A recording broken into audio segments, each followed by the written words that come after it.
Next question is बच्चों, a bar magnet is held perpendicular to a uniform magnetic field. एक bar magnet को perpendicular रखा है to a uniform magnetic field.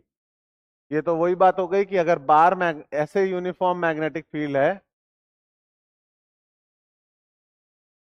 तो आपने magnet को कैसे पकड़ रखा है, इसके एकदम परपेंडिकुलर, एक तरफ नॉर्थ पोल एक तरफ साउथ पोल, इस तरह से। तो अगर आपने मैग्नेट को इसके परपेंडिकुलर रखा हुआ है तो मैग्नेट का डाइपोल मोमेंट इस तरह से होगा और उस पर कितना टॉर्क लगेगा। टॉर्क का क्या फॉर्मूला है, टॉर्क का फॉर्मूला लिख देता हूं मैं, torque is equal to M cross B. ये होता है मैग्नेटिक मोमेंट, ये होता है मैग्नेटिक फील्ड।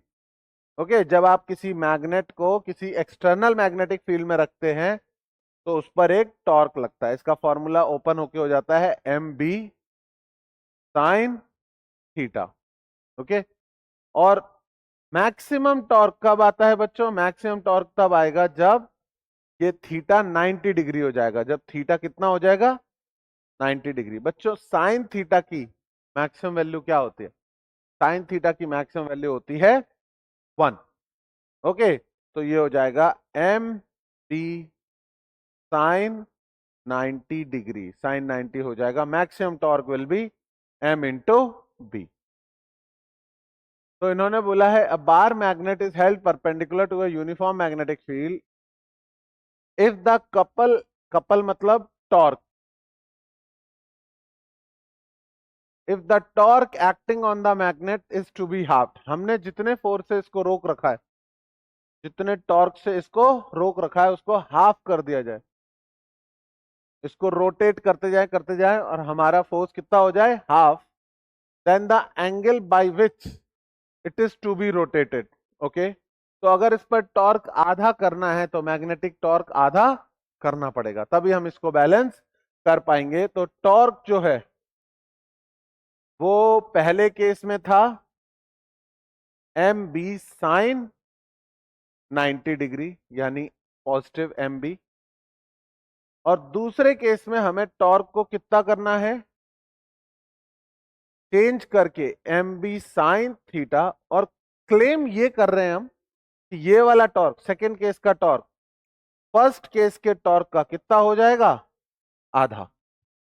तो अगर वो आधा हो रहा है तो आप समझ सकते हो एम बी बाई 2 हो जाना चाहिए। ऐसा कब होगा बच्चों, हम इसको कितना रोटेट करें कि टॉर्क बस आधा बचे इसके ऊपर। तो एंगल थीटा आप देखोगे sine theta is equal to, जब इसको इक्वेट करोगे तो साइन थीटा की वैल्यू आएगी 1/2। अगर साइन थीटा कितना आया 1/2 तो थीटा की वैल्यू कितनी आएगी, 30 डिग्री। पर बच्चों 30 डिग्री आंसर नहीं होगा। 30 डिग्री आंसर इसलिए नहीं होगा क्योंकि उसने ये नहीं पूछा है कि फाइनली कितना एंगल चाहिए, उसने पूछा angle by which it is to be rotated. तो हमारा फाइनल एंगल आया है 30 डिग्री, पर जिस एंगल से रोटेट किया वो एंगल आएगा 60 डिग्री। तो इस क्वेश्चन का आंसर होगा सी 60 डिग्री। अगर बार मैग्नेट को 60 डिग्री से रोटेट कर देंगे तो उसका और मैग्नेटिक फील्ड के बीच का एंगल सिर्फ 30 डिग्री बचेगा। 30 डिग्री बचेगा तो टॉर्क आधा हो जाएगा। ओके, क्योंकि टॉर्क का फॉर्मूला है एम बी साइन थीटा और साइन 30 हाफ होता है।